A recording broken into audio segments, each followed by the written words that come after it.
തിരഞ്ഞെടുപ്പ് പ്രചരണത്തിനിടെ യു.ഡി.എഫ് സ്ഥാനാർത്ഥി ഫാത്തിമ തസ്ലിക്കെതിരെ വർഗീയ ചുവയുള്ള പരാമർശങ്ങൾ നടത്തിയെന്ന പരാതിയിൽ പേരാമ്പ്രയിലെ എൽ.ഡി.എഫ് സ്ഥാനാർത്ഥിയും സി.പി.ഐ നേതാവുമായ ടി.പി രാമകൃഷ്ണന് തിരഞ്ഞെടുപ്പ് കമ്മീഷന്റെ നോട്ടീസ്. യു.ഡി.എഫ് നൽകിയ പരാതിയുടെ അടിസ്ഥാനത്തിൽ ഡെപ്യൂട്ടി കളക്ടർ അജിത് ജോണാണ് നോട്ടീസ് നൽകിയത്.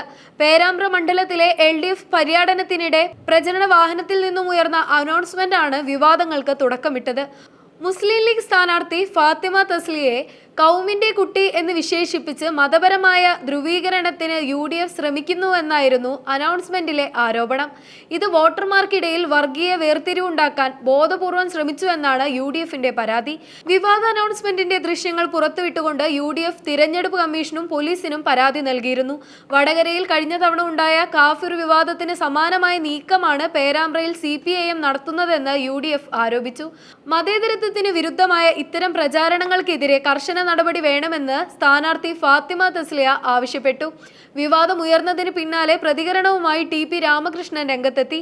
വർഗീയ പ്രചാരണം നടത്തുന്നത് എൽ.ഡി.എഫിന്റെ രീതിയല്ലെന്നും സ്ഥാനാർത്ഥി എന്ന നിലയിൽ തന്റെ അറിവോടുകൂടിയല്ല ഇത്തരം അനൗൺസ്മെന്റുകൾ നടന്നതെന്നും അദ്ദേഹം പറഞ്ഞു.